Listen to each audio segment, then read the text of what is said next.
dues línies, una sota. Hem de fer dues línies, com ho teniu per a posar.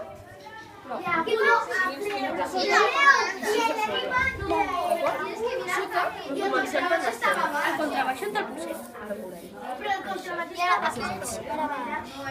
El Flaviol hem de morir, hem dit que era el més agut i anava aquí.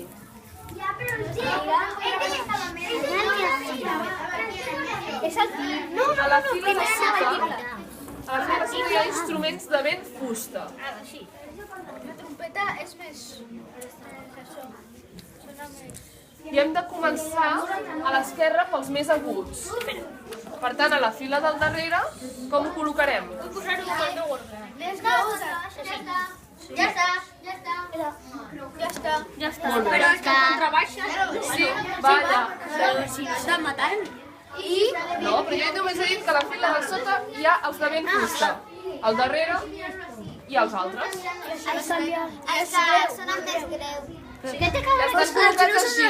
En aquest cantó hi ha els més aguts. I en aquest cantó... Greu. Però què té que veure que sí? No dic a ella, dic tu. Què dius és greu?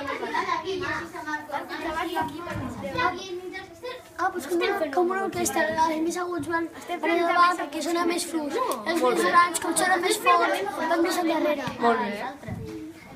Estem fent també el contrabaix no. Sí que sé. El contrabaix, ell diu que aquí té però... És que és així.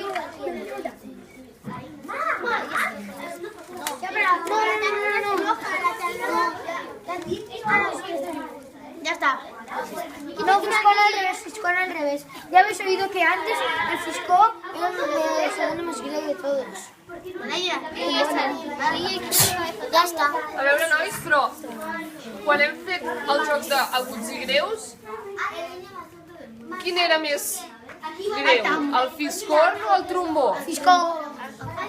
No, el trombó. Greu. Quin era més greu? El fiscorn o el trombó?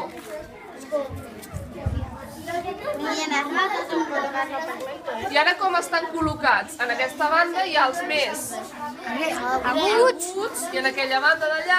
Estan els greus. I deia algú que el contrabaix anava No, el contrabaix va allà. Perquè aquí hi ha els aguts i allà els greus. Sí o no? Sí. Molt bé. Molt bé.